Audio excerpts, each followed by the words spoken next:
Good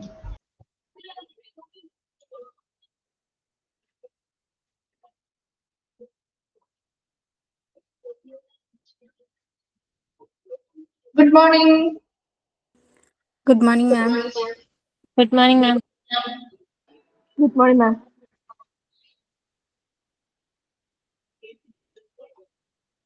Okay, നമ്മൾ കഴിഞ്ഞ ക്ലാസ്സിൽ എവിടെ വരെ എടുത്തു നിർത്തിയിരുന്നത്? A box, ma'am. Different stages in building.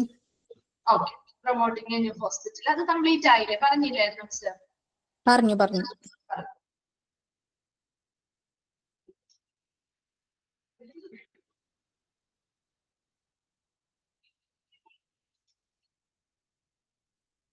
Okay, അപ്പൊ നമ്മുടെ next assessment of the extent of need for the hospital service. അപ്പൊ നമ്മൾ ഹോസ്പിറ്റലുമായി ബന്ധപ്പെട്ട് പുതിയൊരു ഹോസ്പിറ്റൽ ബിൽഡ് ചെയ്യുന്നതുമായി ബന്ധപ്പെട്ട സ്റ്റേജസ് ഒക്കെയാണെന്ന് പറഞ്ഞുകൊണ്ടിരുന്നത്. ഇനി ഒരു പുതിയ ഹോസ്പിറ്റൽ ബിൽഡ് ചെയ്യണം, അതിന് ആ പ്ലാനിങ് ടീം ചെയ്യേണ്ടതായിട്ടുള്ള കുറച്ച് കാര്യങ്ങളുണ്ട്. അതാണ് ഇനി നമ്മൾ ഓരോ സ്റ്റേജ് ആയിട്ട് ഓരോ സ്റ്റെപ്പ് ആയിട്ട് നമ്മൾ പഠിക്കുന്നത് കേട്ടോ. അപ്പൊ ആദ്യം നമ്മളൊരു ഹോസ്പിറ്റൽ പ്ലാൻ ചെയ്യുമ്പോൾ ആ ഒരു ഹോസ്പിറ്റലിന്റെ ആവശ്യകത അല്ലെ, എന്തിനാണ് ആ ഒരു പ്രദേശത്ത് അങ്ങനെ ഒരു ഹോസ്പിറ്റൽ ആവശ്യമുണ്ടോ അല്ലെ, അതൊക്കെ ആദ്യം ചിന്തിക്കണം. അതിനനുസരിച്ചുള്ള കാര്യങ്ങൾ മനസ്സിലാക്കിയിട്ട് വേണം ഒരു ഹോസ്പിറ്റൽ അവിടെ സ്ഥാപിക്കാനായിട്ട്, അതിനെ കുറിച്ച് പ്ലാൻ ചെയ്യാനായിട്ട്. വെറുതെ അങ്ങ് പോയി ഒരു ഹോസ്പിറ്റൽ നമുക്ക് സ്ഥാപിക്കാൻ പറ്റില്ല. അപ്പൊ ആ ഒരു ഹോസ്പിറ്റൽ സർവീസിന്റെ ആവശ്യകത എത്രത്തോളം ഉണ്ട്, അതിന്റെ ആ ഒരു എക്സ്റ്റെന്റ് എത്രത്തോളം ഉണ്ട്, അതിന്റെ വ്യാപ്തി എത്രത്തോളം ഉണ്ട് എന്ന് വിലയിരുത്തുകയാണ് ആദ്യം ചെയ്യേണ്ടത്. അതാണ് ഇവിടെ പറയുന്നത് കേട്ടോ. നോക്കിയേ, one of the first task of the planning team is collection of data to assess the extent of need for the particular hospital and the range of services required. First point ഒന്ന് underline ചെയ്യണം കേട്ടോ. ആദ്യത്തെ task ഓരോ task ആയിട്ട് പറയുന്നത്. ഇനി പഠിക്കുന്നത് നമ്മൾ second task, third task, fourth task അങ്ങനെ പഠിക്കുന്നുണ്ട്. അപ്പൊ അതിൽ ആദ്യത്തെ ടാസ്ക്, ഫസ്റ്റ് ടാസ്ക് എന്ന് പറയുന്ന പ്ലാനിംഗ് ടീമിന്റെ ആദ്യത്തെ ടാസ്ക് അല്ലെങ്കിൽ ഒരു ദൗത്യമാണ് is the collection of data. എന്തിനെ കുറിച്ചുള്ള ഡേറ്റയാണ് ഇന്ന് കളക്ട് ചെയ്യുന്നത്? To assess the extent of need for the particular hospital and the range of services required. ആ ഒരു ഹോസ്പിറ്റൽ, ആ ഒരു പ്രത്യേക ആശുപത്രി ആവശ്യകതയുടെ വ്യാപ്തി എത്രത്തോളം ഉണ്ട്, അതുപോലെ അവരുടെ ആവശ്യമായ സേവനങ്ങളുടെ റേഞ്ച് എത്രത്തോളം ഉണ്ട്, ഇതൊക്കെ അറിയാൻ വേണ്ടി അല്ലെങ്കിൽ വിലയിരുത്തൽ നടത്താൻ വേണ്ടി അതിനാവശ്യമായിട്ടുള്ള ഡേറ്റാസ് കളക്ട് ചെയ്യുകയാണ് ആദ്യം പ്ലാനിംഗ് ടീം ചെയ്യേണ്ടത്. മനസ്സിലായോ? ഒരു പ്ലാനിംഗ് ടീമിന്റെ ആദ്യത്തെ ടാസ്ക് അല്ലെങ്കിൽ ദൗത്യം എന്ന് പറയുന്നത് ഡേറ്റാസ് കളക്ട് ചെയ്യുക. എന്തിനെ കുറിച്ചുള്ള ഡേറ്റയാണ് കളക്ട് ചെയ്യേണ്ടത്? ആ ഒരു ഹോസ്പിറ്റൽ, ആ പർട്ടിക്കുലർ ഹോസ്പിറ്റലാണോ നമ്മൾ ബിൽഡ് ചെയ്യാൻ പോകുന്നത്, ആ പർട്ടിക്കുലർ ഹോസ്പിറ്റലിന്റെ ആവശ്യകതയുടെ വ്യാപ്തി എത്രത്തോളം ഉണ്ട്, ഏത് റേഞ്ച് ഓഫ് സർവീസുകളാണ് അവർക്ക് ആ ഹോസ്പിറ്റലിൽ ആവശ്യമായി വരുന്നത്, ഇങ്ങനെയുള്ള കാര്യങ്ങളെ കുറിച്ച് മനസ്സിലാക്കുന്നതിനായിട്ട് ഡേറ്റാസ് കളക്ട് ചെയ്യുകയാണ് ആദ്യത്തെ ടാസ്ക് എന്ന് പറയുന്നത്. ക്ലിയർ അല്ലേ? Then such data should usually be available with the existing healthcare agencies in the government sector with local, district or state health authorities. ഈ പറയുന്ന ഡേറ്റാസ് നമുക്ക് പല സ്ഥലങ്ങളിൽ നിന്ന് നമുക്ക് ലഭ്യമാണ്. അതായത് the data should usually be available, നമ്മൾ ലഭ്യമാക്കി കിട്ടുന്നത് with the existing healthcare agency, നിലവിലുള്ള ആരോഗ്യ പരിപാലന ഏജൻസികളിൽ നിന്ന്. അതായത് ഗവൺമെന്റ് സെക്ടറിലുള്ള ലോക്കൽ ആയിട്ടുള്ളതാവാം, ഡിസ്ട്രിക്ട് ലെവലിലുള്ളതാവാം, അല്ലെങ്കിൽ സ്റ്റേറ്റ് ലെവലിലുള്ള ആരോഗ്യ അധികാരികളിൽ നിന്ന്, അല്ലെങ്കിൽ നിലവിലുള്ള ഹെൽത്ത് കെയർ ഏജൻസികളിൽ നിന്ന്. നിലവിൽ ഗവൺമെന്റ് സെക്ടറിൽ പ്രവർത്തിക്കുന്ന ഹെൽത്ത് കെയർ ഏജൻസികൾ മുഖേന നമുക്ക് ഈ പറയുന്ന ഡേറ്റാസ് അവൈലബിൾ ആക്കി കിട്ടും, അല്ലെങ്കിൽ ലഭ്യമാവും. അപ്പൊ എന്താണ് ആദ്യത്തെ പാരഗ്രാഫിൽ പറഞ്ഞ രണ്ട് കാര്യം പറയുന്നുള്ളൂ. ഒന്നാമത്തത് ആ പ്ലാനിംഗ് ടീമിന്റെ ആദ്യത്തെ ദൗത്യം എന്ന് പറയുന്നത് ഡേറ്റാസ് കളക്ട് ചെയ്യുക. എന്തിനെ കുറിച്ചുള്ള ഡേറ്റാസ് കളക്ട് ചെയ്യേണ്ടത്? ആ ഒരു പർട്ടിക്കുലർ ഹോസ്പിറ്റലിന്റെ ആവശ്യകതയുടെ വ്യാപ്തി എത്രത്തോളം ഉണ്ട്, ഏത് റേഞ്ച് ഓഫ് സർവീസുകളാണ് നമുക്ക് ആവശ്യമായി വരുന്നത്, മുതലായവയെ കുറിച്ചുള്ള ഒരു അസസ്മെന്റ് അല്ലെങ്കിൽ വിലയിരുത്തൽ നടത്തുന്നതിന് വേണ്ടിയുള്ള ഡേറ്റാസ് കളക്ട് ചെയ്യുക. അതാണ് ആദ്യത്തെ ദൗത്യം എന്ന് പറയുന്നത്. രണ്ടാമത് പറഞ്ഞത് ഇങ്ങനെയുള്ള ഡേറ്റാസ് നമുക്ക് ഗവൺമെന്റ് സെക്ടറിൽ, ഇപ്പൊ ലോക്കലായിട്ട് ആയിക്കോട്ടെ, സ്റ്റേറ്റിൽ അല്ലെങ്കിൽ ഡിസ്ട്രിക്ട് ലെവലില് പ്രവർത്തിക്കുന്ന എന്താണ് എക്സിസ്റ്റിംഗ് നിലവിൽ പ്രവർത്തിക്കുന്ന നിയന്ത്രിക്കുന്ന ആരോഗ്യ പരിപാലന ഏജൻസികളിൽ നിന്ന് അല്ലെങ്കിൽ അതുമായി ബന്ധപ്പെട്ട ഹെൽത്തുമായി ബന്ധപ്പെട്ട മറ്റ് അതോറിറ്റികളിൽ അധികാരികളിൽ നിന്നും നമുക്ക് ഈ ഒരു ഡേറ്റാസ് ലഭ്യമാക്കി നൽകും.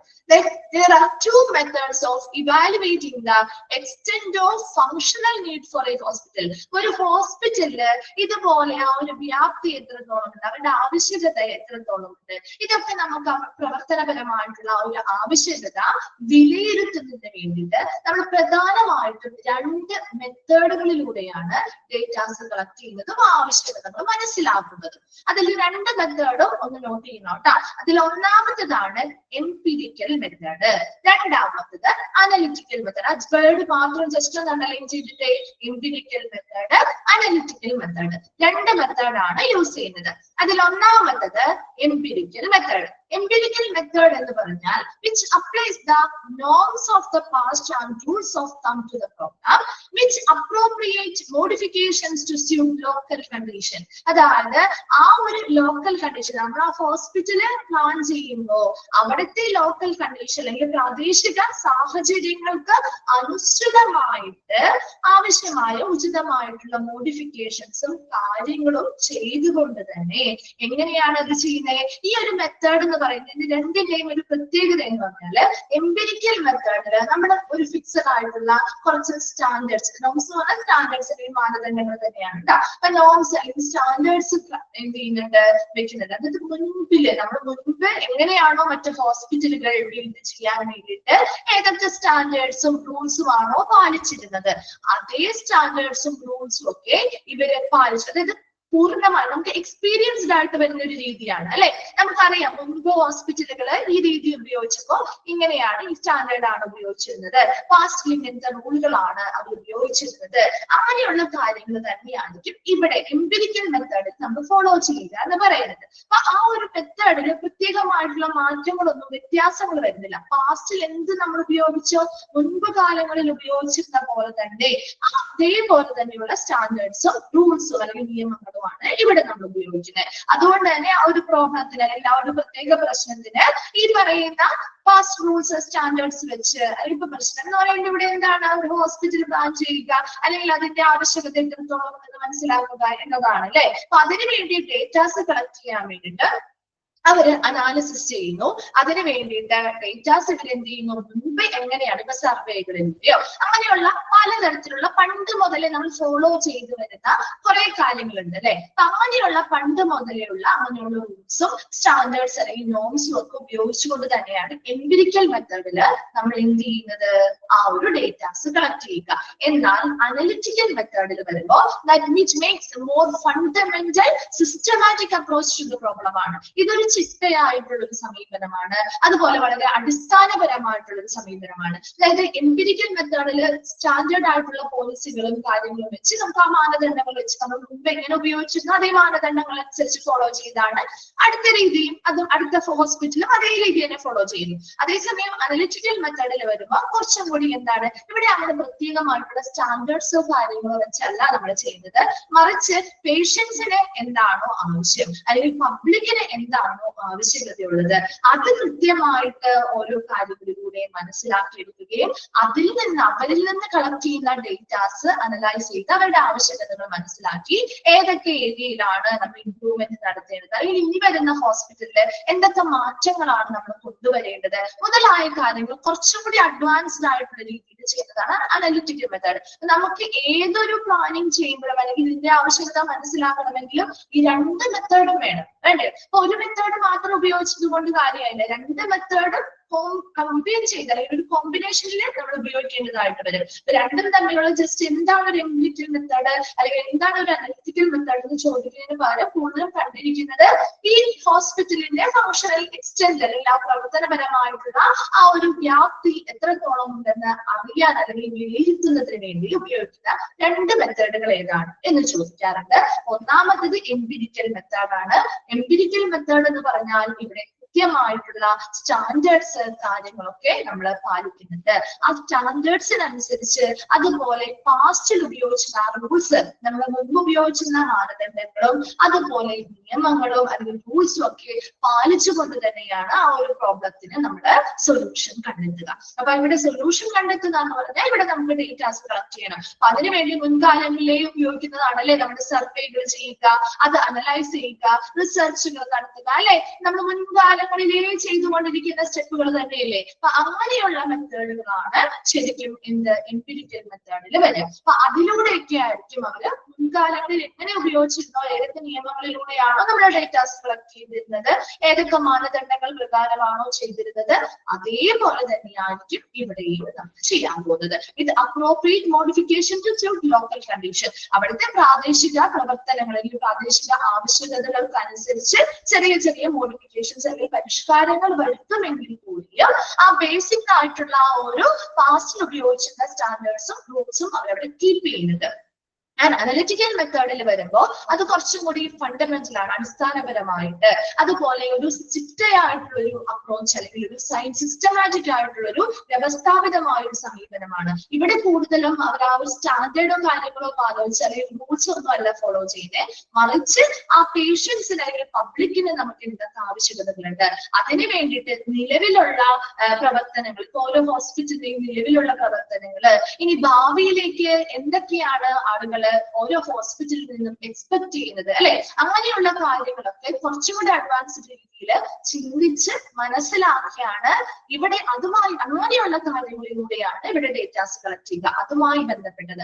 അപ്പൊ നമുക്ക് എന്താണ് മുൻകാലങ്ങളിലുള്ളതും ഇനി വരേണ്ടി നമ്മൾ പുതിയ ഹോസ്പിറ്റൽ പണിയാൻ പോവല്ലേ, അപ്പൊ പുതിയ ഹോസ്പിറ്റൽ വരുമ്പോൾ അത് ആളുകൾക്ക് ആവശ്യമുള്ള രീതിയിലായിരിക്കണം, അല്ലെ, എന്താണോ അവർ എക്സ്പെക്ട് ചെയ്യുന്നത് അതിനനുസരിച്ചുള്ള ഹോസ്പിറ്റൽ കൊണ്ടുവരണമെങ്കിൽ ഈ പറയുന്ന രീതി കൂടി നമ്മൾ ഫോളോ ചെയ്യേണ്ടതായിട്ട് വരും. അവരുടെ ആവശ്യകതകൾ മനസ്സിലാക്കുക, എന്തൊക്കെയാണ് മുൻപ് പാസ്റ്റിൽ നിലവിൽ കറണ്ട് ആയിട്ട് നടന്നുകൊണ്ടിരിക്കുന്ന ഹോസ്പിറ്റൽസും ഇനി വരാൻ പോകുന്ന ഹോസ്പിറ്റൽസും തമ്മിൽ എന്തൊക്കെ കാര്യങ്ങൾ വ്യത്യാസങ്ങൾ വരുത്തണം, എന്നാൽ മാത്രമാണ് അവരുടെ എക്സ്പെക്ടേഷൻ അനുസരിച്ചുള്ള ഒരു സ്ഥാപനമായി മാറുക. അങ്ങനെയുള്ള കാര്യങ്ങൾ കുറച്ചുകൂടി അഡ്വാൻസ് ലെവലിലാണ് അനലിറ്റിക്കൽ മെത്തേഡില് നമ്മൾ പ്രവർത്തിക്കുന്നത്. അപ്പൊ അതിനനുസരിച്ചുള്ള ഡേറ്റാസ് ആയിരിക്കും അനലിറ്റിക്കൽ മെത്തേഡില് നമ്മൾ കളക്ട് ചെയ്യുക. ക്ലിയർ ആണോ? എംപിരിക്കൽ മെത്തേഡും അനലിറ്റിക്കൽ മെത്തേഡും മനസ്സിലായോ? എന്താണ് ഒരു റിപ്ലൈ ചെയ്യാതെ? Okay. Then the empirical method hinders evolution of new solutions, while the analytical method lacks the controlling amount of the norms. അപ്പൊ ഇവിടെ പ്രത്യേകത എന്താ? ഒരു എംപിരിക്കൽ മെത്തേഡ്, അതായത് നമ്മുടെ പണ്ട് കാലങ്ങളിലെ നമ്മളിപ്പോ എപ്പോഴും നമ്മളൊരു ഫോളോ ചെയ്യുന്ന ഒരു മെത്തേഡ് ഉണ്ട്. ഇപ്പൊ നമ്മുടെ വീടുകളിലാണെങ്കിലും നമ്മുടെ അമ്മമാര് ചെയ്യുന്ന കുറെ കാര്യങ്ങൾ നമ്മൾ അതുപോലെ തന്നെ ഫോളോ ചെയ്യാറുണ്ട്, അല്ലെ. അപ്പൊ അങ്ങനെ ഫോളോ ചെയ്യുമ്പോ ഇവിടെ ഒരു പുതിയൊരു, ഇപ്പൊ നമ്മളൊരു അമ്മമാര്, ഇപ്പൊ നമ്മുടെ വീട്ടില് അമ്മ പാചകം ചെയ്യാറുണ്ട്, അല്ലെ. ഫുഡൊക്കെ കിച്ചണിൽ നമ്മുടെ അമ്മമാരാണ് ചെറുപ്പം മുതലേ അവരുണ്ടാക്കി കണ്ടല്ലേ നമ്മൾ വരുന്നത്. നമ്മൾ കൂടുതലും നമ്മുടെ റെസിപ്പി ഫോളോ ചെയ്യുന്നത് ആരുടെയായിരിക്കും? ആരുടെ റെസിപ്പിയാ? നമ്മുടെ അമ്മമാരെങ്ങനെയാണോ ചെയ്ത് കണ്ടിരിക്കുന്നത് അതേ റെസിപ്പിയല്ലേ നമ്മൾ ഫോളോ ചെയ്യുക, അല്ലെ. ചിലപ്പോ അതിൽ തെറ്റുകൾ ഉണ്ടാവാം, ഇല്ലേ. ചിലപ്പോ മറ്റുള്ളവർ വെക്കുന്നത് പോലെയൊന്നും ആയിരിക്കില്ല നമ്മുടെ അമ്മ വെക്കുന്നത്. എന്നാലും നമ്മൾ ആ ഒരു മെത്തേഡ് തന്നെയല്ലേ ഫോളോ ചെയ്യുള്ളൂ, തെറ്റാണെങ്കിൽ കൂടി, അല്ലെ. അപ്പൊ അതുപോലെ തന്നെ ഇവിടെ നമ്മൾ ഈ എംപിരിക്കൽ മെത്തേഡ് ഫോളോ ചെയ്യുന്നതിന്റെ ഒരു ഡിഫക്റ്റ് ആണ് ഈ പറയുന്നത് കേട്ടോ. ഒരു എംപിരിക്കൽ മെത്തേഡ് എന്ന് പറയുന്നത് ന്യൂ സൊല്യൂഷൻസ്, അതായത് പുതിയതായിട്ടുള്ള പരിഹാരങ്ങള്, ഇവിടെ നമുക്ക് അതുമായി ബന്ധപ്പെട്ട പരിണാമങ്ങൾ, അതായത് പുതിയ പുതിയ കാര്യങ്ങൾ അല്ലെങ്കിൽ പുതിയ പുതിയ സൊല്യൂഷൻസ് കിട്ടുന്നതിന് ഒരു തടസ്സം അല്ലെങ്കിൽ ഒരു എന്താണ് പറയാ, പുതിയ പരിഹാരങ്ങൾക്ക് ഒരു പരിണാമത്തെ തടസ്സപ്പെടുത്തുന്ന രീതിയാണ് ശരിക്കും എംപിരിക്കൽ മെത്തേഡ് എന്ന് പറയുന്നത്. കാരണം എന്താ, നമ്മൾ പഴയ രീതി തന്നെയാണ് ഫോളോ ചെയ്തു കൊടുക്കുന്നത്, അല്ലെ. അപ്പൊ നമുക്ക് കിട്ടുന്ന റിസൾട്ടും അത് തന്നെയായിരിക്കും. ഇപ്പൊ നമ്മുടെ അമ്മ ഉണ്ടാക്കുന്ന അതേ റെസിപ്പി നമ്മൾ ഫോളോ ചെയ്യുമ്പോൾ അതേ ചിലപ്പോൾ അത് ഉണ്ടാക്കുന്ന രീതി വേറെ ആയിരിക്കാം, എന്നാൽ പോലും അത് ആ രീതി പുതിയതായിട്ടൊരു എക്സ്ട്രാ ഒരു ന്യൂ ആയിട്ടുള്ള ഒരു സൊല്യൂഷൻ അവിടെ കിട്ടുന്നുണ്ടോ, അല്ലെങ്കിൽ പുതിയതായിട്ടുള്ള ഒരു ഐറ്റം അല്ലെങ്കിൽ പുതിയതായിട്ടുള്ള ഒരു രീതിയിലുള്ള സാധനം കിട്ടുന്നുണ്ടോ? ഇല്ല. നമ്മൾ എന്താണോ അമ്മമാര് ഫോളോ ചെയ്തത് അതേ നമ്മൾ കോപ്പി ചെയ്ത് നോക്കുന്നു, അല്ലെ. അപ്പൊ അവിടെ പുതിയതായിട്ടുള്ള ഒരു കാര്യവും നമുക്ക് അവിടെ കിട്ടുന്നില്ല, ഒരു പുതിയ സൊല്യൂഷൻ നമുക്ക് അവിടെ എന്ത് ചെയ്യുന്നില്ല. അതിന്റെ ആ ഒരു എവല്യൂഷൻ അല്ലെങ്കിൽ പരിണാമത്തെ ഈ പറയുന്ന എംപിരിക്കൽ മെത്തേഡ് എന്ത് ചെയ്യുന്നുണ്ട്, തടസ്സപ്പെടുത്തുന്നുണ്ട്. എന്നാൽ അനലിറ്റിക്കൽ മെത്തേഡിന്റെ പ്രത്യേകത എന്തുകൊണ്ടാണെന്ന് വെച്ച് കഴിഞ്ഞാല് that method lacks the controlling element of the norms. ഇവിടെ സ്റ്റാൻഡേർഡ്സ് അല്ലെങ്കിൽ മാനദണ്ഡങ്ങളോ കാര്യങ്ങളോ ഒന്നും ഇവിടെ നിയന്ത്രിക്കുന്നില്ല അല്ലെ. അപ്പൊ ഇവിടെ മാനദണ്ഡങ്ങളോ കാര്യങ്ങളോ നമ്മൾ പാലിക്കുന്നില്ല. അപ്പൊ അങ്ങനെയുള്ള സ്റ്റാൻഡേർഡ്സും കാര്യങ്ങളും ഇല്ലാത്തത് കൊണ്ട് തന്നെ നമുക്ക് ഏത് രീതി വേണമെങ്കിലും നമുക്ക് ഇവിടെ ഏത് മെത്തേഡിലൂടെയും ഡേറ്റാസ് കളക്ട് ചെയ്യാം, അത് അസസ് ചെയ്യാം, അതിനനുസരിച്ചുള്ള റിസൾട്ട് പുതിയ പുതിയ റിസൾട്ടുകൾ നമുക്ക് കിട്ടുകയും ചെയ്യും. അപ്പൊ നോക്കിയേ, relying on such norms and rules of them also tend to maintain past mistake. അപ്പൊ നമ്മൾ ഇങ്ങനെയുള്ള നോംസ് ഇങ്ങനെയുള്ള കൃത്യമായിട്ടുള്ള സ്റ്റാൻഡേർഡ്സ് പറഞ്ഞിട്ടുണ്ട്, അത് പാലിക്കുന്നു, ആ പാസ്റ്റിലുണ്ടായിരുന്ന അതേ റൂളുകൾ പാലിക്കുന്നു. അങ്ങനെയുള്ള റൂൾസിനെയൊക്കെ ആശ്രയിച്ചിരിക്കുന്നത് കൊണ്ട് തന്നെ മെയിൻറ്റെയിൻ പാസ്റ്റ് മിസ്റ്റേക്ക്, മുൻപുണ്ടായിരുന്ന അതേ മിസ്റ്റേക്കുകള് മെയിൻറ്റെയിൻ ചെയ്യാൻ അല്ലെങ്കിൽ നിലനിർത്താനായിട്ടാണ് ഇത് സഹായിക്കുന്നത് അല്ലെ. ഒരു എംപിരിക്കൽ മെത്തേഡ് ഇപ്പൊ നമ്മളെ മിസ് പറഞ്ഞ പോലെ തന്നെ നമ്മുടെ അമ്മമാര് ഫോളോ ചെയ്തിരുന്ന തെറ്റായിട്ടുള്ള ഒരു രീതിയാണെങ്കിൽ നമ്മളും അതേ തെറ്റായ രീതി തന്നെയല്ലേ ഫോളോ ചെയ്യാൻ പോകുന്നേ അല്ലെ. അത് നമ്മൾ ശരിയാക്കിയല്ല, അമ്മ ഇങ്ങനെയല്ല അത് ഇങ്ങനെയാണ് ചെയ്യേണ്ടത് എന്ന രീതി നമ്മൾ കുറവായിരിക്കും അല്ലെ. അതേസമയം നമ്മുടെ അമ്മമാരെങ്ങനെയാണോ ആ ഒരു റെസിപ്പി ചെയ്തുകൊണ്ടിരുന്നത് അതേ അത് ചിലപ്പോൾ തെറ്റായ രീതിയായിരിക്കാം, എന്നാൽ പോലും അതേ തെറ്റായ രീതിയിലേ നമ്മൾ ഫോളോ ചെയ്യുള്ളൂ. അപ്പൊ അതുപോലെ ഇവിടെ നമ്മൾ അങ്ങനെയുള്ള കൃത്യം ആ സ്റ്റാൻഡേർഡ്സും റൂൾസും തന്നെ ആശ്രയിക്കുന്നത് കൊണ്ട് അതേ മിസ്റ്റേക്കുകള് പിന്നെയും വരാനായിട്ട് സാധ്യതയുണ്ട് അല്ലെ. ഇപ്പൊ ഒരു എംപിരിക്കൽ മെത്തേഡിന്റെ കുറച്ച് കാര്യങ്ങളാണ് പറയുന്നത് കേട്ടോ. എന്നാൽ പോലും നമുക്ക് ഈ രണ്ട് മെത്തേഡും വളരെ ആവശ്യമാണ്, നമുക്ക് ഒഴിവാക്കാൻ പറ്റില്ല. Analytical method overcome some of this fault. അപ്പൊ ഇങ്ങനെയുള്ള കുഴപ്പങ്ങൾ ആ ഒരു എംപിരിക്കൽ മെത്തേഡിനുണ്ടെങ്കിൽ പോലും നമുക്ക് ഇവിടെ അനലിറ്റിക്കൽ മെത്തേഡ് കൂടി ഉൾപ്പെടുത്തുന്നത് കൊണ്ട് ഇങ്ങനെയുള്ള ഫോൾട്സ് അല്ലെങ്കിൽ ആ തെറ്റായി വരുന്നതൊക്കെ പ്രവണതയൊക്കെ നമുക്ക് എന്ത് ചെയ്യാൻ പറ്റും, ഒരു പരിധി വരെ മറികടക്കാൻ സാധിക്കും. And in practice, therefore, a combination of the two methods will usually applied. നമുക്ക് ഈ രണ്ട് മെത്തേഡുകളുടെ ഒരു കോമ്പിനേഷൻ അല്ലെങ്കിൽ ഒരു സംയോജനമാണ്, അങ്ങനെയുള്ള ഒരു രീതിയായിരിക്കണം നമുക്ക് അപ്ലൈ ചെയ്യാൻ സാധിക്കുന്നത്. രണ്ട് കാര്യങ്ങൾ നമ്മൾ എംപിരിക്കൽ മെത്തേഡ് പറഞ്ഞു, അനലിറ്റിക്കൽ മെത്തേഡ് പറഞ്ഞു. ഇതിൽ എംപിരിക്കൽ മെത്തേഡ് എന്ന് പറഞ്ഞാൽ അവിടെ കുറച്ചധികം സ്റ്റാൻഡേർഡ്സും റൂൾസും ഒക്കെ മുൻപ് നമ്മൾ എങ്ങനെ ഫോളോ ചെയ്തിരുന്നോ അതേ സ്റ്റാൻഡേർഡ്സും റൂൾസും അനുസരിച്ചാണ് നമ്മൾ ഇവിടെ കാര്യങ്ങൾ കണ്ടെത്തുന്നത്. അപ്പൊ അതുകൊണ്ട് തന്നെ അവിടെ കുറച്ചധികം എന്താണ് മിസ്റ്റേക്കുകൾ അല്ലെങ്കിൽ കുറച്ചധികം ഫോൾസ് വരാറുണ്ട്. അപ്പൊ അവിടെ ഒന്നാമത്തെ കാര്യം പുതിയൊരു സൊല്യൂഷൻ അല്ലെങ്കിൽ ഒരു പുതിയ രീതിയിലുള്ള ഒരു പരിണാമം അല്ലെങ്കിൽ ഒരു സൊല്യൂഷൻ അല്ലെങ്കിൽ ഒരു പ്രശ്നത്തിന് പരിഹാരം നമുക്ക് അവിടെ തടസ്സപ്പെടുകയാണ് ചെയ്യുന്നത്. കാരണം എന്താ, നമ്മൾ അവിടെ ഉപയോഗിക്കുന്നത് കൃത്യമായിട്ടുള്ള നോംസും റൂൾസും ഒക്കെയാണ്. അതേ നോംസും റൂൾസും ആശ്രയിക്കുന്നത് കൊണ്ട് തന്നെ മുൻപ് എന്തൊക്കെ മിസ്റ്റേക്ക് ഉണ്ടായിട്ടുണ്ടോ അതേ മിസ്റ്റേക്ക് നമുക്ക് അടുത്ത ഇത് ചെയ്യുമ്പോഴും വരാൻ സാധ്യതയുണ്ട്. എന്നാൽ അതിലേക്ക് ഒരു പരിധിവരെ നമുക്ക് ഓവർകം ചെയ്യാൻ പറ്റുന്നത് ഈ പറയുന്ന അനലിറ്റിക്കൽ മെത്തേഡിലൂടെയാണ്. ആ അനലിറ്റിക്കൽ മെത്തേഡ് ഒരിക്കലും ഒരു പർട്ടിക്കുലർ ആയിട്ടുള്ള ഒരു പ്രത്യേകമായിട്ടുള്ള ഒരു സ്റ്റാൻഡേർഡ്സോ കാര്യങ്ങളെയോ ആശ്രയിച്ചല്ല നമ്മൾ അത് ചെയ്യുന്നത്. അതെ, ക്ലിയർ ആണോ? വേഗം ഒന്ന് വായിച്ചു നോക്കിയേ. അസസ്മെന്റ് വായിച്ചു കഴിയുമ്പോ ഒന്ന് റിപ്ലൈ ചെയ്യണം കേട്ടോ.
ഓക്കെ ആണോ? ക്ലിയർ ആണോ?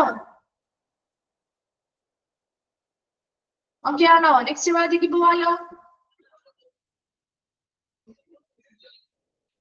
ഓക്കെ, നെക്സ്റ്റ് വരുന്നത് ബെഡ് പ്ലാനിങ് ആണ് കേട്ടോ. അപ്പൊ ഇനി നമ്മൾ ആദ്യം എന്ത് ചെയ്തു, അതുമായി ബന്ധപ്പെട്ട ഡേറ്റാസ് കളക്ട് ചെയ്തു. ഇനി എത്രത്തോളം ബെഡ് കാര്യങ്ങൾ വേണം അതുമായി ബന്ധപ്പെട്ട പ്ലാൻ ചെയ്യണം അല്ലെ. ഒരു ഹോസ്പിറ്റലിൽ സ്ഥാപിക്കുമ്പോൾ എത്ര ബെഡ് വേണം, അതിനനുസരിച്ചുള്ള പ്ലാനിങ് കാര്യങ്ങളൊക്കെ വേണ്ടി വരും.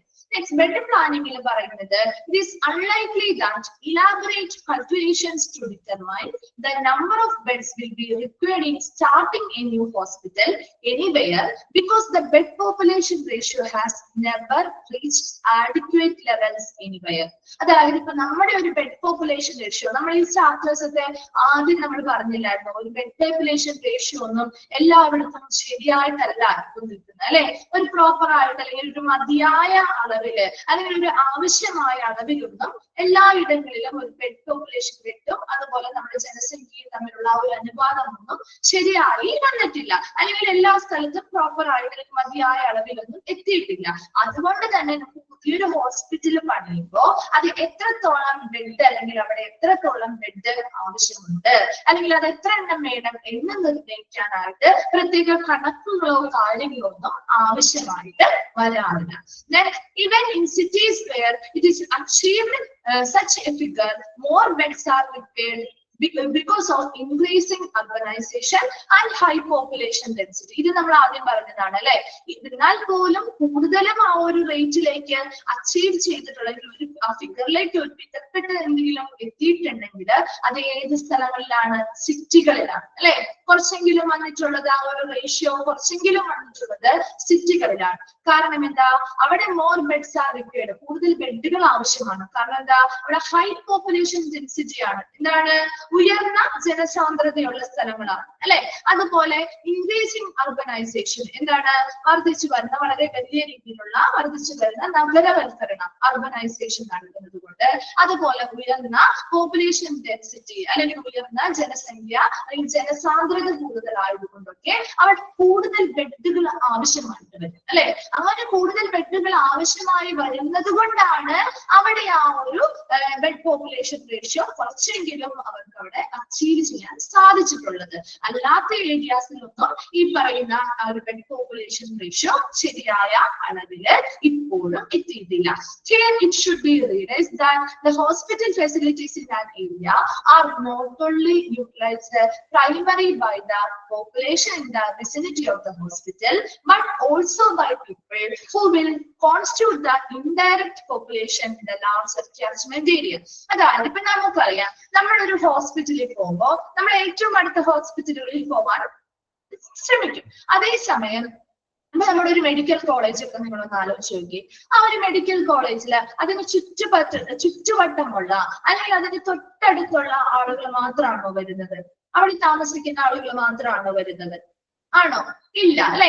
ദൂരെ നിന്നും ആളുകൾ വരാറുണ്ട് അല്ലെ. അപ്പൊ ഇവിടെയും അത് തന്നെയാ പറയുന്നത്. എന്താ?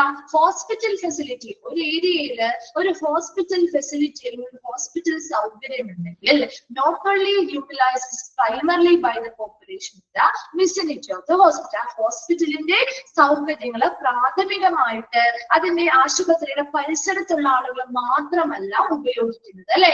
ആശുപത്രിയുടെ പരിസരത്തുള്ള ആളുകൾക്ക് വേണ്ടി മാത്രമല്ല, but also by people who will constitute the indirect population in the largest catchment area. ആ ഹോസ്പിറ്റലിന്റെ catchment area എന്ന് പറഞ്ഞാൽ ഒരു വൃഷ്ടി പ്രദേശം, ആ ഒരു ലാർജ് ഏരിയ, കുറച്ച് ഏരിയ മുഴുവൻ നമ്മൾ കവർ ചെയ്താണ് ആ ഒരു ഹോസ്പിറ്റലിനെ സ്ഥാപിച്ചിരിക്കുന്നത്.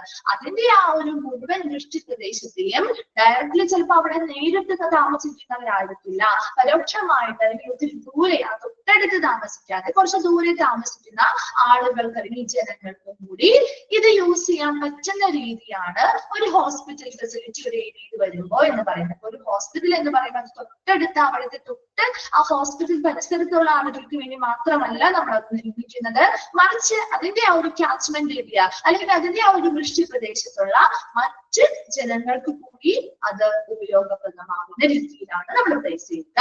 And next, when these population factors are worked out, the calculation for total bed requirement can proceed as per guidance of WHO world health organisation നൽകുന്ന നിർദ്ദേശങ്ങൾ പ്രകാരം അതിനനുസരിച്ചായിരിക്കണം ഈ പറയുന്ന ഒരു പോപ്പുലേഷൻ ഒരു ഹോസ്പിറ്റൽ നമ്മൾ സ്ഥാപിക്കാൻ പോകുന്നുണ്ടെങ്കിൽ ആ ഹോസ്പിറ്റലിന്റെ നിയർ ബൈ ആയിട്ടുള്ള ഏരിയയിലെ പോപ്പുലേഷൻ എത്രത്തോളമാണ്, അതിന്റെ ആ ഒരു കാച്ച്മെന്റ് ഏരിയ അല്ലെങ്കിൽ അതിൽ ചുറ്റുവട്ടപ്പെട്ട് കിടക്കുന്ന ആ ഒരു വൃഷ്ടി പ്രദേശത്തുള്ള പോപ്പുലേഷൻ എത്രത്തോളമാണ് മുതലായ കാര്യങ്ങള് കൺസിഡർ ചെയ്തുകൊണ്ട് അതൊക്കെ പരിഗണിച്ചുകൊണ്ടായിരിക്കണം അവിടെ എത്ര നമ്പർ ഓഫ് ബെഡ് ആവശ്യമാണെന്ന് തീരുമാനിക്കാനായിട്ട്.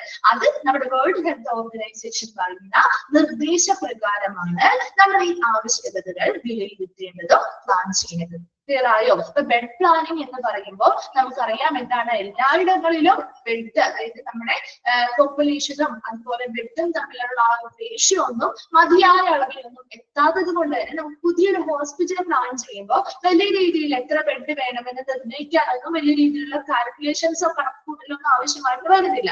കാരണം ഏറ്റവും കൂടുതൽ നമ്മുടെ അർബൻ പോപ്പുലേഷൻ സിറ്റികളിലാണ് പിന്നെയും ഈ ഒരു നമ്പർ അച്ചീവ് ചെയ്തിരിക്കുന്നത്. കാരണം എന്തുകൊണ്ടാണ്, അവിടുത്തെ ഉയർന്ന ജനസാന്ദ്രതയും അതുപോലെ വർദ്ധിച്ചു വരുന്ന എന്താണ് നഗരവൽക്കരണം ഒക്കെ ആയതുകൊണ്ട് അവിടെ കൂടുതലും ബെഡുകള് പോപ്പുലേഷൻ കൂടുതലായതുകൊണ്ട് തന്നെ ബെഡുകളും ആവശ്യമായിട്ട് വരുന്നത് കൊണ്ടാണ് ആ ഒരു നമ്പർ അവർ അച്ചീവ് ചെയ്തിരിക്കുന്നത്. എന്നാൽ നമ്മുടെ ഒരു ഹോസ്പിറ്റൽ ഫെസിലിറ്റി കൊണ്ടുവരുമ്പോ അതിനെപ്പോഴും ആ ഒരു ഹോസ്പിറ്റൽ എന്ന് പറയുന്നത് അതിന്റെ ചുറ്റുവട്ടത്തിൽ അതിന്റെ പ്രദേശത്ത് മാത്രം താമസിക്കുന്ന ജനങ്ങൾക്ക് വേണ്ടിയിട്ടുള്ളതായിരിക്കില്ല, മറിച്ച് അതിന്റെ ആ ഒരു കാച്ച്മെന്റ് ഏരിയ അല്ലെങ്കിൽ ആ ഒരു വൃഷ്ടി പ്രദേശത്തെ മുഴുവൻ അല്ലെ. നമ്മളിപ്പോ ഒരു മെഡിക്കൽ കോളേജ് ചിലപ്പോൾ നമ്മൾ കുറച്ച് ദൂരെയാണെങ്കിൽ കൂടി നമ്മൾ ആ ഒരു പ്രത്യേക ആവശ്യങ്ങൾക്ക് വേണ്ടി ആ മെഡിക്കൽ കോളേജുകളിലേക്ക് പോകാറുണ്ട് അല്ലെ. നമ്മൾ നേരിട്ട് ചിലപ്പോൾ നമ്മൾ അവരുടെ ആ ഒരു ഹോസ്പിറ്റലിൽ തൊട്ടടുത്തോ കാര്യങ്ങളോ ആയിരിക്കില്ല താമസിക്കുന്നത്, എന്നാൽ പോലും നമ്മൾ അതിന് പല കാര്യങ്ങൾക്ക് വേണ്ടി പോകാറില്ലേ. അതുപോലെ തന്നെ ആ ഒരു ഹോസ്പിറ്റലിന്റെ കുറച്ച് ചുറ്റുവട്ടത്ത് കിടക്കുന്ന ആളുകൾക്ക് മാത്രമല്ല, മറിച്ച് അതിന്റെ ആ ഒരു വൃഷ്ടി പ്രദേശം അല്ലെങ്കിൽ ആ കാച്ച്മെന്റ് ഏരിയയിൽ താമസിക്കുന്ന പോപ്പുലേഷനും കൂടി ഉപയോഗപ്രദമാണ് ഈ ഹോസ്പിറ്റൽ എന്ന് പറയുന്നത്.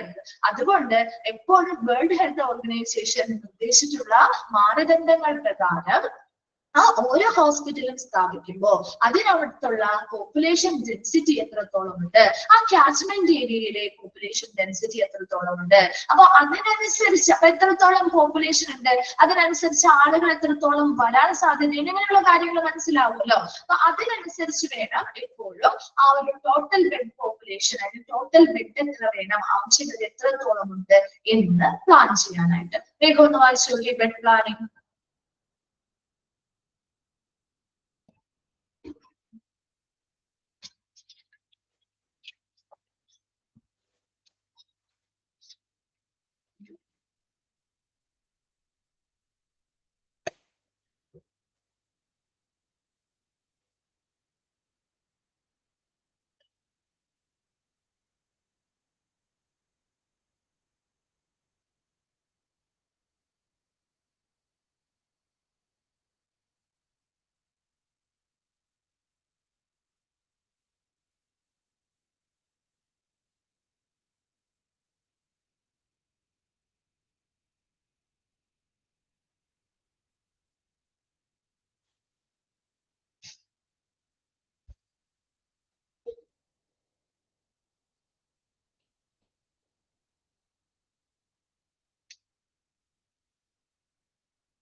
ഓക്കെ ആണോ?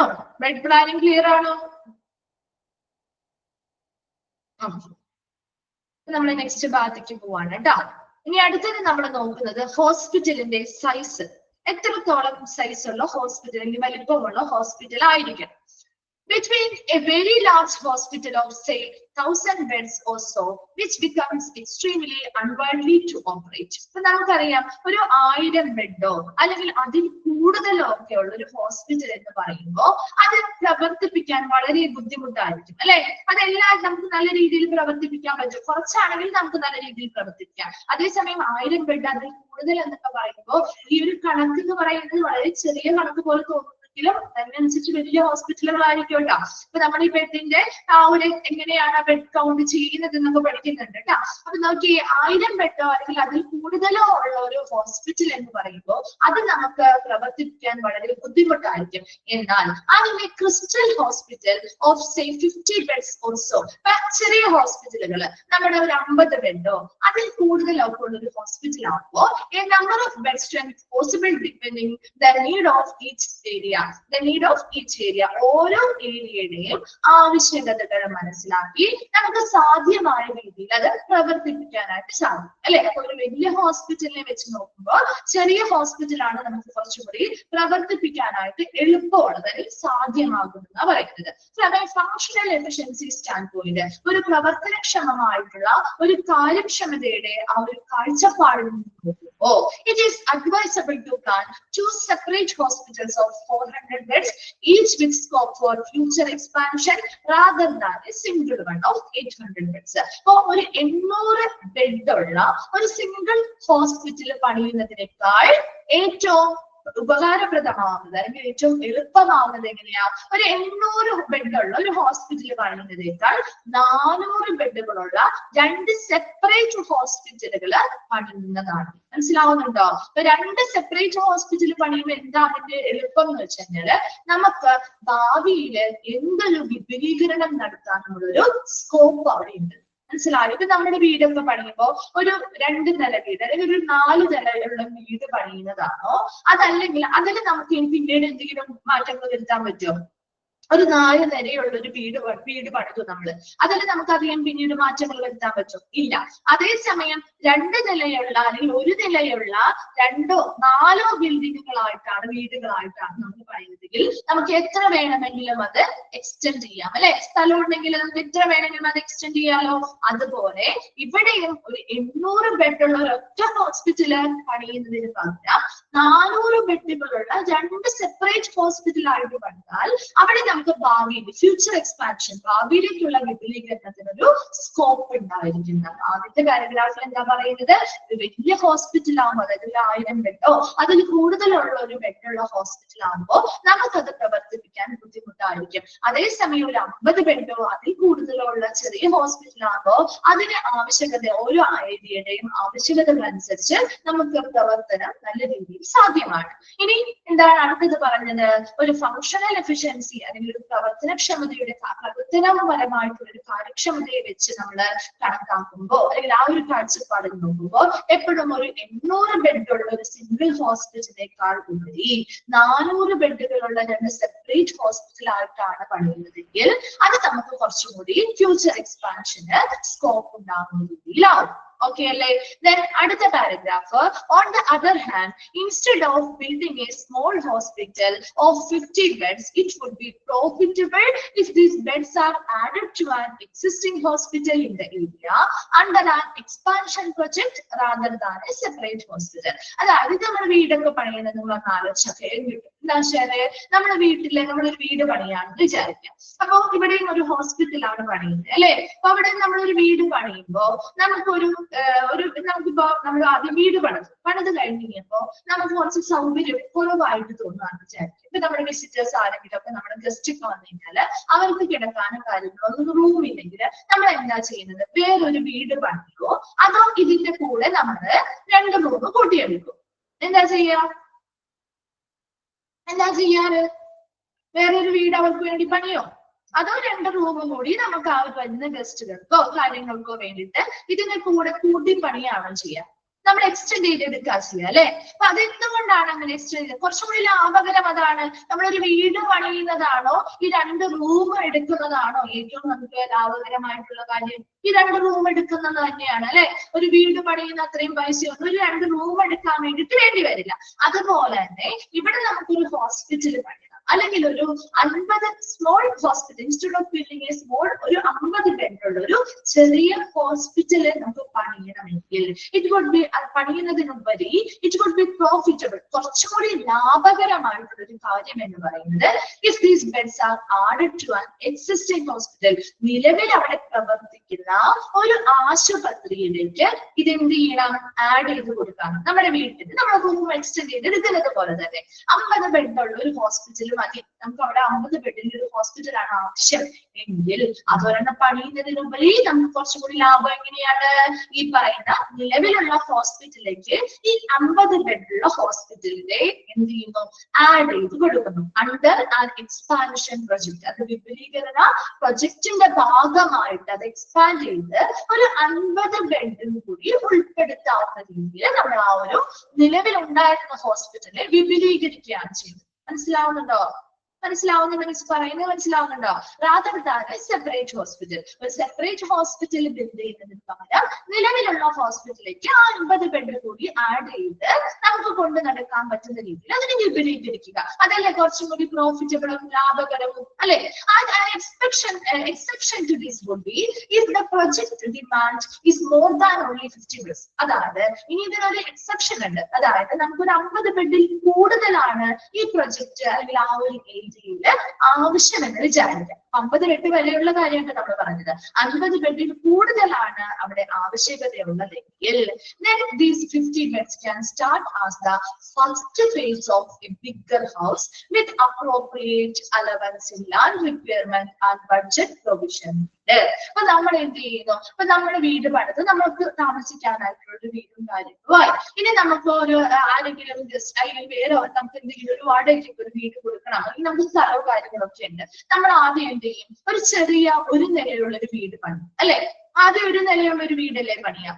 അതിനുശേഷം നമുക്ക് പൈസ ഉണ്ടാവുന്നതിനനുസരിച്ച് നമ്മൾ എന്ത് ചെയ്യും? അത് എക്സ്റ്റെൻഡ് ചെയ്ത് വലുതാക്കും അല്ലെ? അതുപോലെ തന്നെ ഇവിടെ ഇപ്പോ 50 ബെഡിൽ കൂടുതലാണ് അവിടെ ആവശ്യകത എന്നുണ്ടെങ്കിൽ നമുക്ക് മറ്റൊന്നിന്റെ കൂടെ അത് ചേർക്കാൻ പറ്റില്ല. മറിച്ച് എന്ത് ചെയ്യുന്നു?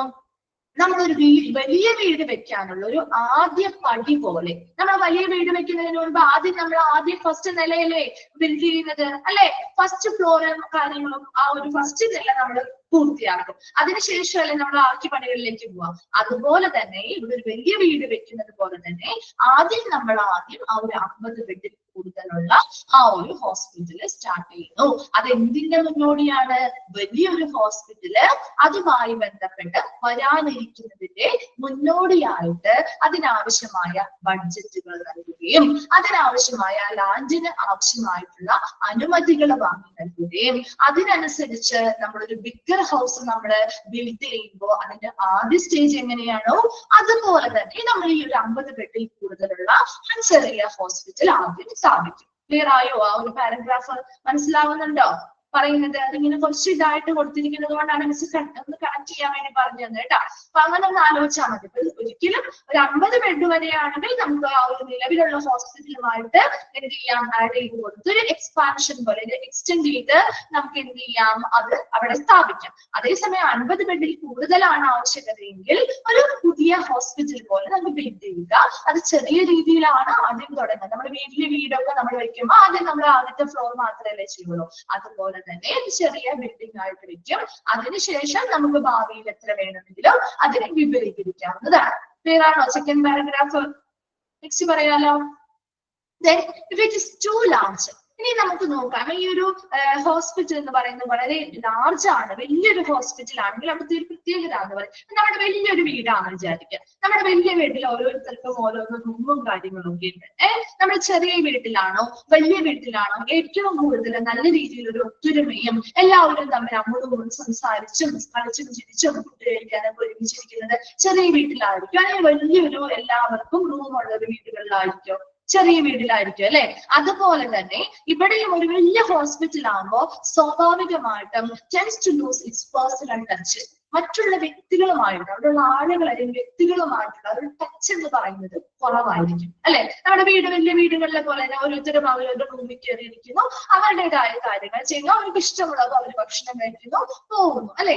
അതേസമയം നമ്മൾ ചെറിയ വീടുകളിലാകുമ്പോൾ നമ്മൾ എല്ലാവരും കൂടി ഒരുമിച്ചിരുന്ന് ഭക്ഷണം കഴിക്കുകയും സംസാരിച്ചിരിക്കുകയും ഒക്കെ ചെയ്യും അല്ലെ? അപ്പൊ ഇവിടെയും ഒരു വലിയ ഹോസ്പിറ്റലിനെ അപേക്ഷിച്ച് നോക്കുമ്പോഴും ഇതേ അവസ്ഥ തന്നെയാണ്. ആ ഹോസ്പിറ്റലില് വലിയ ഹോസ്പിറ്റൽ ആകുമ്പോൾ അതിനനുസരിച്ച് ഡിപ്പാർട്ട്മെന്റുകളും കാര്യങ്ങളും ഒക്കെ ഉണ്ടെങ്കിൽ പോലും അവിടെ ആളുകൾ തമ്മിൽ പേഴ്സണൽ തമ്മിലുള്ള ആ ഒരു ടച്ച് കുറവായിരിക്കും. ബിക്കമിങ് ആൻ ഇംപേഴ്സണൽ ആൻഡ് അൺവൈഡ്ലി മെഷീൻ. ശരിക്കും ഒരു യന്ത്രം പോലെ അല്ലെ? ഒരു അനിയന്ത്രിതമായിട്ടുള്ള ഒരു മെഷീൻ പോലെ, അല്ലെങ്കിൽ ഒരു ഇംപേഴ്സണൽ ഒരു വ്യക്തിഗതമല്ലാത്ത രീതിയിൽ വ്യക്തിപരമായിട്ടുള്ള ഒരു ബന്ധമൊന്നും ഇല്ലാത്ത രീതിയിലായിരിക്കും ആ സ്ഥാപനം പ്രവർത്തിക്കുക.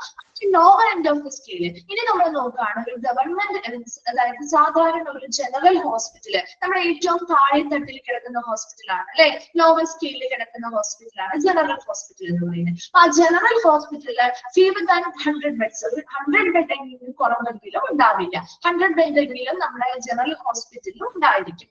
എന്നാൽ it become difficult to provide a differential service. പക്ഷേ 100 ബെഡ് ഉണ്ടെങ്കിൽ പോലും നമുക്ക് എല്ലാ വിധത്തിലുമുള്ള സർവീസുകൾ ആ ഗവൺമെന്റ് ഹോസ്പിറ്റലിൽ, ജനറൽ ഹോസ്പിറ്റലിൽ നൽകാൻ പറ്റുമോ? ജനറൽ ഹോസ്പിറ്റലിന് 100 ബെഡ് ഉണ്ടെങ്കിലും എല്ലാ തരത്തിലുമുള്ള വ്യത്യസ്തമായ സേവനങ്ങളും നമുക്ക് സർവീസുകൾ നൽകാൻ പറ്റും? ഇല്ല, പറ്റുന്നില്ല അല്ലെ. അതേസമയം A hospital of 200 to 400 beds or thereabout enable adequate department, general surgery, then general medicine, eye and ENT, pediatrics and obstetrics, several departments being large enough to justify the appointment of full-time specialist. അതായത് ഇപ്പൊ നമുക്കൊരു 200 അതിൽ കൂടുതൽ 400 ഒക്കെ bed ആ ഒരു റേഞ്ചിലൊക്കെ വരുന്ന ഒരു ഹോസ്പിറ്റൽ ആണെങ്കിൽ അവർക്ക് അവിടെ ഇഷ്ടമുള്ള ആവശ്യമായിട്ടുള്ള ഡിപ്പാർട്ട്മെന്റുകൾ വെക്കാം അല്ലെ. ജനറൽ സർജറി, ഇപ്പൊ നമ്മളൊരു മെഡിക്കൽ കോളേജിലേക്ക് ചെന്നാല് അവിടെ എല്ലാ ഡിപ്പാർട്ട്മെന്റുകളും ഉണ്ട് അല്ലെ. ജനറൽ സർജറി ഉണ്ട്, ജനറൽ മെഡിസിൻ ഉണ്ട്, ENT ഉണ്ട്, പീഡിയാട്രിക്സ് ഉണ്ട്, obstetrics ഉണ്ട്, അതുപോലെ സെവറൽ ഡിപ്പാർട്ട്മെന്റ്സും അതിനനുസരിച്ച് ഫുൾ ടൈം സ്പെഷ്യലിസ്റ്റുകൾ ഉണ്ടാവും അവിടെ അല്ലെ. 24 മണിക്കൂറും അതിനനുസരിച്ചുള്ള സ്പെഷ്യലിസ്റ്റുകളുടെ ലഭ്യതയൊക്കെ നമുക്ക് അവിടെ എന്ത് ചെയ്യാൻ പറ്റും? ഉറപ്പുവരുത്തി കൊടുക്കാൻ പറ്റും. ഇനി ഇവിടെ പറയുന്നത് സ്റ്റാഫ് സിവിൽ ഹോസ്പിറ്റൽ, ഒരു എക്സാമ്പിൾ പറയുന്നത് കേട്ടോ. Staff civil hospital Ahmedabad in Gujarat is the largest hospital in India. ഇന്ത്യയിലെ ഏറ്റവും വലിയൊരു ആശുപത്രിയാണ് staff civil hospital Ahmedabad. With bed strength 2250 beds and attached to BJ Medical College Ahmedabad. ഇവിടെ ഇവിടുത്തെ ബെഡ് സ്ട്രെങ്ത് എന്ന് പറയുന്നത് 2250 ബെഡ് സ്ട്രെങ്ത് ആണ്. ഈ പറയുന്ന ഈ സിവിൽ ഹോസ്പിറ്റലും അതുപോലെ BJ മെഡിക്കൽ ഹോസ്പിറ്റലും കൂടി ഒരുമിച്ച് അല്ലെങ്കിൽ അത് ബന്ധിപ്പിച്ചിരിക്കുകയാണ് രണ്ട് ഹോസ്പിറ്റൽ തമ്മിൽ. അങ്ങനെ മെഡിക്കൽ കോളേജുമായിട്ടും ബന്ധിപ്പിച്ചിരിക്കുന്നത് കൊണ്ട് തന്നെ annual student intake of 250 UG students and having about 500 PG students at any one time. ഏത് സമയത്തും അവിടെ 250 UG സ്റ്റുഡൻസും അതുപോലെ 500 PG സ്റ്റുഡൻസും എപ്പോഴും ഉണ്ടായിരിക്കും. അപ്പൊ അങ്ങനെ PG സ്റ്റുഡൻസും ഇപ്പൊ ഒരു മെഡിക്കൽ കോളേജിലൊക്കെ ചെന്നാൽ നമുക്ക് എപ്പോഴും ഡോക്ടേഴ്സ് അവൈലബിൾ ആയിരിക്കും അല്ലെ. എപ്പോഴും ഡോക്ടേഴ്സ് അവൈലബിൾ ആയിരിക്കില്ലേ? അതുകൊണ്ട് തന്നെ അവിടെ ബെഡ് സ്ട്രെങ്ത് കൂടുതലാണെങ്കിലും അതിനനുസരിച്ചുള്ള അവൈലബിൾ ആയിട്ടുള്ള ഡോക്ടേഴ്സും ഏത് സമയവും ഉണ്ടാവും. അവർക്ക് ഇഷ്ടം പോലെയുള്ള സർവീസുകളും കൊടുക്കാനായിട്ട് സാധിക്കും. ഇന്ത്യയിലെ ഒരു ലാർജസ്റ്റ് ഹോസ്പിറ്റൽ ആണ് നമ്മുടെ സ്റ്റാഫ് സിവിൽ ഹോസ്പിറ്റൽ അഹമ്മദാബാദ് എന്ന് പറയുന്നത് കേട്ടോ. Then the bed capacity of a hospital is calculated on the basis of the beds assigned exclusively for inpatient care. നമ്മളൊരു ബെഡ് കപ്പാസിറ്റി എങ്ങനെയാണ് കാൽക്കുലേറ്റ് ചെയ്യാൻ പറ്റുന്നത്? Bed capacity of a hospital is calculated on the basis of beds assigned exclusively for inpatients. ഇൻപേഷ്യൻസിന് care കൊടുക്കാൻ വേണ്ടി വളരെ exclusive ആയിട്ട് അത് അസൈൻ ചെയ്തിട്ടുള്ള അല്ലെങ്കിൽ നിയോഗിക്കപ്പെട്ടിട്ടുള്ള ഹോസ്പിറ്റൽ ബെഡുകളാണ് നമ്മളിവിടെ കാൽക്കുലേറ്റ് ചെയ്യുക. അപ്പൊ എപ്പോഴും അറിയുന്ന ഹോസ്പിറ്റൽ ബെഡുകളിലും ഔട്ട് പേഷ്യൻസിന് വേണ്ടിയിട്ടുള്ളത് നമ്മൾ കാൽക്കുലേറ്റ് ചെയ്യാറില്ല, കൗണ്ട് ചെയ്യാറില്ല. ബെഡ് കപ്പാസിറ്റി നമുക്ക് കാൽക്കുലേറ്റ് ചെയ്യണമെങ്കിൽ അത് എന്തിന്റെ ബേസിസിലാണ്?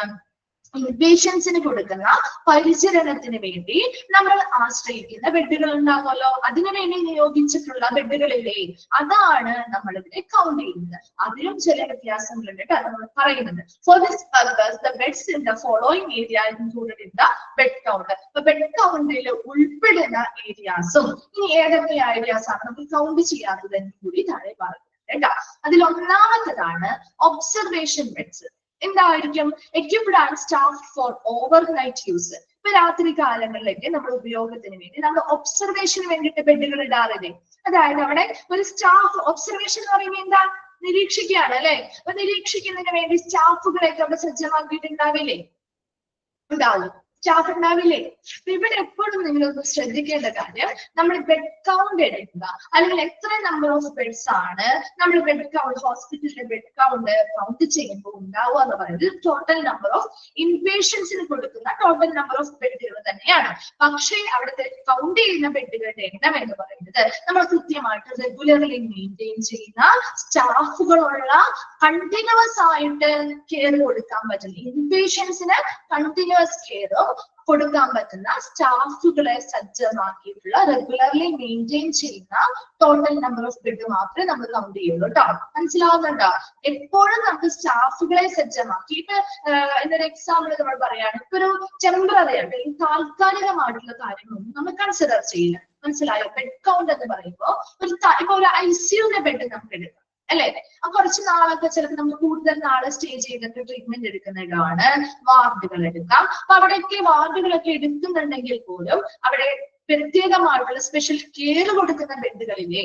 മനസ്സിലാവുന്നുണ്ടോ? ഒരു ഒബ്സർവേഷൻ ബെഡ് എന്ന് പറയുമ്പോൾ കൂടുതൽ കെയർ ആവശ്യമായിട്ടുള്ള, അല്ലെങ്കിൽ അവിടെ ഒരു സ്റ്റാഫ് കൃത്യമായിട്ട് കണ്ടിന്യൂസ് കെയർ കൊടുക്കാനുണ്ടാവും ഇല്ലേ? അവരെ നിരീക്ഷിക്കാനുണ്ടായിരിക്കും. അങ്ങനെയുള്ളത് മാത്രമേ നമ്മൾ കൗണ്ട് ചെയ്യുള്ളൂ. മനസ്സിലാവുന്നുണ്ടോ? നോക്കിയേ, പീഡിയാട്രിക്സ് ബാസിനെറ്റ്. എന്താണ് ബാസിനെറ്റ് എന്ന് പറഞ്ഞാല്? ബാസിനെറ്റ് നമുക്ക് കുട്ടീനെയൊക്കെ എന്തിലൊക്കെ എടുക്കുക? ബാസ്കറ്റിൽ എടുത്തോ? ബേബി ബാസ്കറ്റ് എടുത്തോ? എന്താ നമ്മൾ പറയുന്നത്? തൊട്ടിലെന്നൊക്കെ പറയും അല്ലെ? ഇല്ലേ?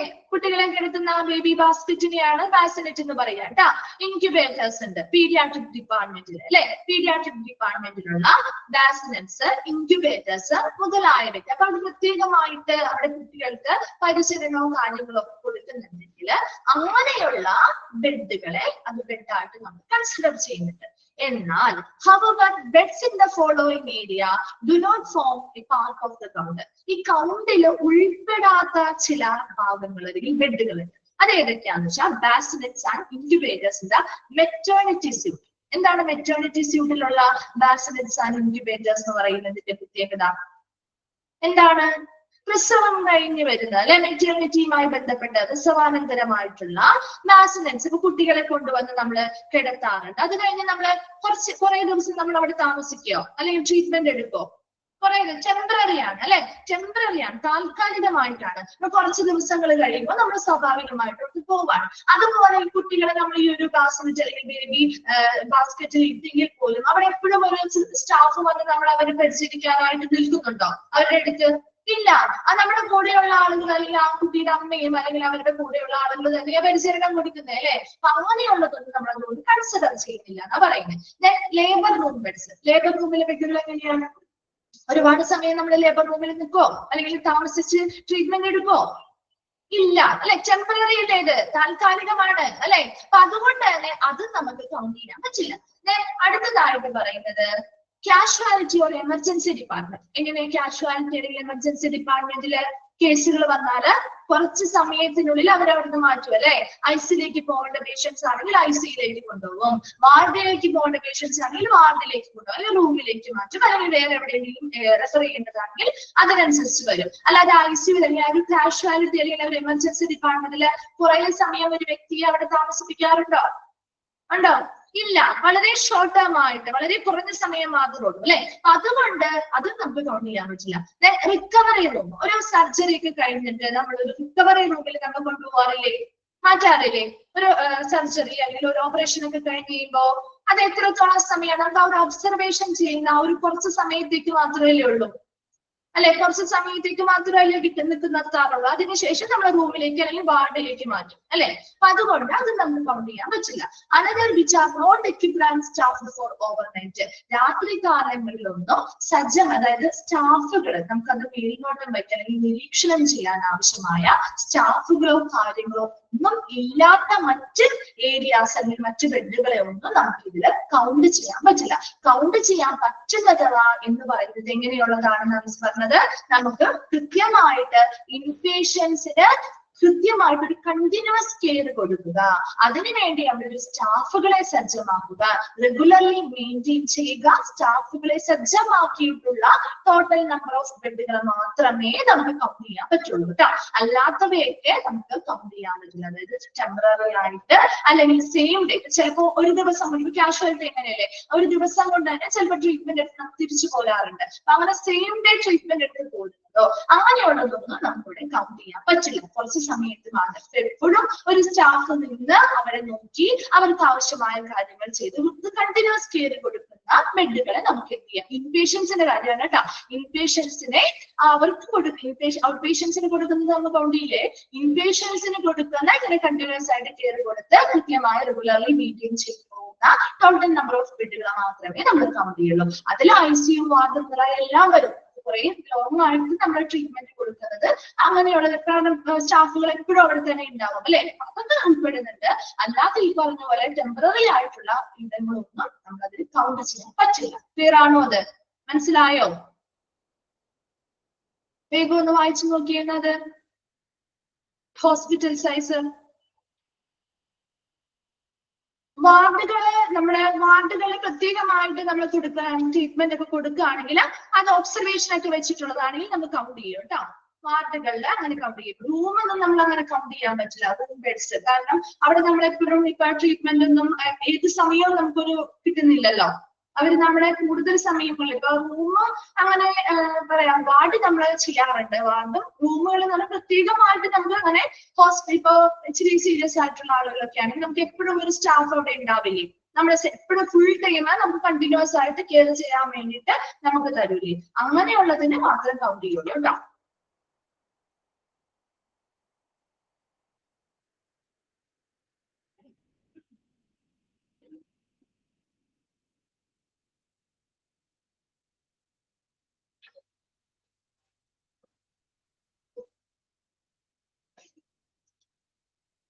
ടെമ്പററി ആയിട്ടുള്ളത് കൗണ്ട് ചെയ്യില്ല കേട്ടോ. ടെമ്പററി ആയിട്ടുള്ളത് അതുപോലെ ഇന്ന് വന്ന ട്രീറ്റ്മെന്റ് എടുത്ത് ഇന്ന് തന്നെ പോവാണ്, ഔട്ട് പേഷ്യന്റുമായി ബന്ധപ്പെട്ട് അങ്ങനത്തെ ഇതൊന്നും കൗണ്ട് ചെയ്യില്ല.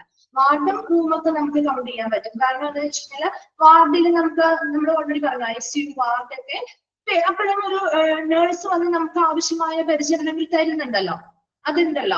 അതേസമയം ഇവിടെ നോക്കിയാൽ ലേബർ റൂം കാര്യങ്ങളൊക്കെ പറയുമ്പോൾ നമുക്ക് കുറച്ച് സമയത്തേക്ക് മാത്രമേ ഉള്ളൂ. കുറച്ച് സമയം കഴിഞ്ഞ് നമ്മൾ ആ ലേബർ റൂമിൽ നമ്മൾ ഷിഫ്റ്റ് ചെയ്യാണ്. അതിനുശേഷം നമ്മൾ വാർഡിലേക്കോ റൂമിലേക്കോ ആക്കാം അല്ലെ. അപ്പൊ അവിടെ ലേബർ റൂമിലെ ബെഡ് നമുക്ക് കൗണ്ട് ചെയ്യാൻ പറ്റില്ല. അതുപോലെ ഇൻക്യുബേറ്റേഴ്സ്, ബാസിനെറ്റ് എന്ന് പറഞ്ഞാൽ മെറ്റേണിറ്റി സ്യൂട്ട് ആണ്. നമുക്ക് പ്രസവാനന്തരം നമ്മൾ ഒത്തിരി ദിവസമൊന്നും അവിടെ നിൽക്കുന്നില്ല. അപ്പൊ ആ ഒരു ബാസിനെറ്റുമായി ബന്ധപ്പെട്ട് അതൊരു ബെഡായിട്ട് കണക്കാക്കാൻ പറ്റില്ല. കാരണം അവിടെ കുട്ടിയെ നമ്മൾ അതിനനുസരിച്ചുള്ള കെയറോ കാര്യങ്ങളോ കൊടുത്ത് നോക്കുന്നില്ല. അതേസമയം പീഡിയാട്രിക്കിൽ അത് വന്നത് എന്തുകൊണ്ടാണ്?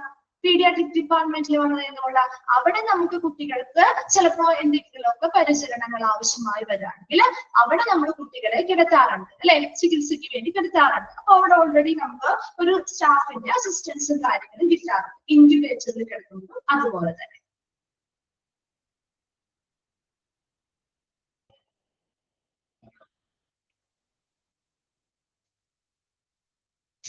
ഓപ്പറേഷൻ തിയേറ്ററിലേക്ക് കൗണ്ട് ചെയ്യും കേട്ടോ. ഓപ്പറേഷൻ തിയേറ്ററിലെ അതുപോലെ തന്നെ ICUലെ ഇതൊക്കെ കൗണ്ട് ചെയ്യും. പീഡിയാട്രിക് വാർഡിലെ NICUലെ അതൊക്കെ കൗണ്ട് ചെയ്യും കേട്ടോ.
വായിച്ചു കഴിയുമ്പോൾ ഒന്ന് റിപ്ലൈ ചെയ്യണം കേട്ടോ.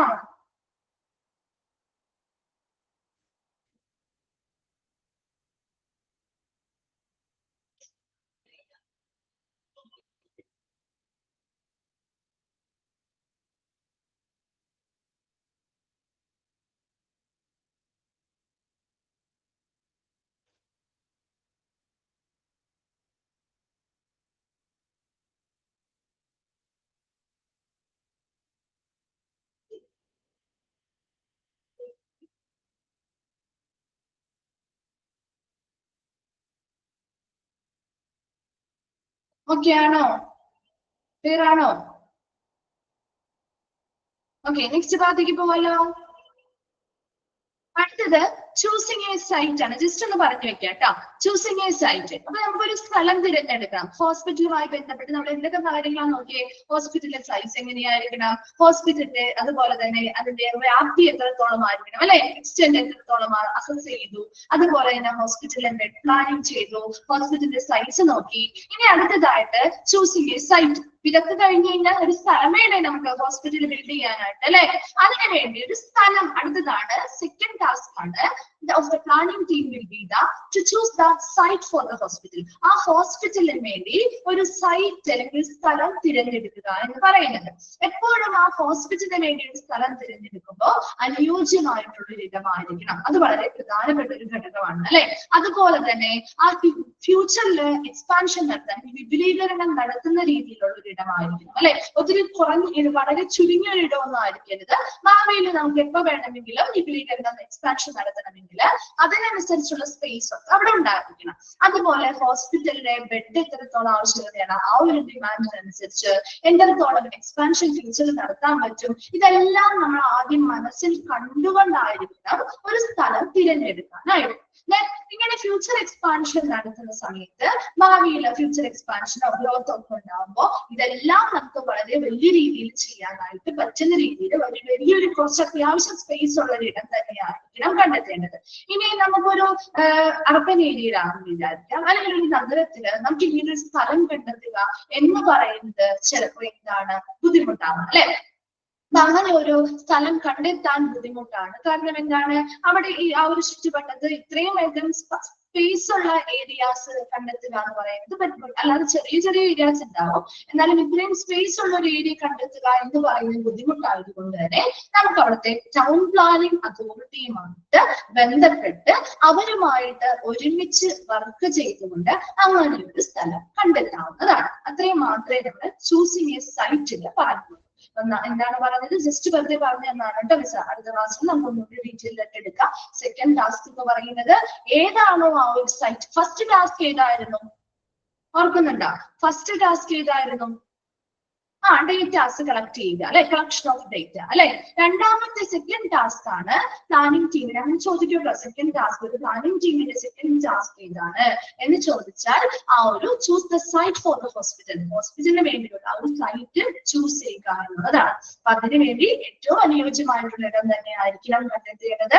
അതെങ്ങനെയായിരിക്കണം? ഭാവിയിൽ വിപുലീകരിക്കാൻ പറ്റുന്ന രീതിയിൽ ലാർജ് ആയിട്ടുള്ള സ്പേസ് ഉള്ള രീതിയിലുള്ള സ്ഥലമായിരിക്കണം. അപ്പൊ വലിയൊരു നഗര പ്രദേശങ്ങളൊക്കെ അത് കണ്ടെത്താൻ ബുദ്ധിമുട്ടാണെങ്കിൽ അവിടുത്തെ ടൗൺ പ്ലാനിംഗ് അതോറിറ്റിയുമായിട്ട് വർക്ക് ചെയ്ത് കൂടിച്ചേർന്ന് വർക്ക് ചെയ്തിരുന്ന് നമുക്ക് ആ ഒരു സ്ഥലം എന്ത് ചെയ്യാൻ പറ്റും, കണ്ടെത്താൻ സാധിക്കും. നമുക്ക് അടുത്ത ക്ലാസ്സിൽ നെക്സ്റ്റ് പറയാം കേട്ടോ, ബാക്കി പറയാം കേട്ടോ. Okay, thank you.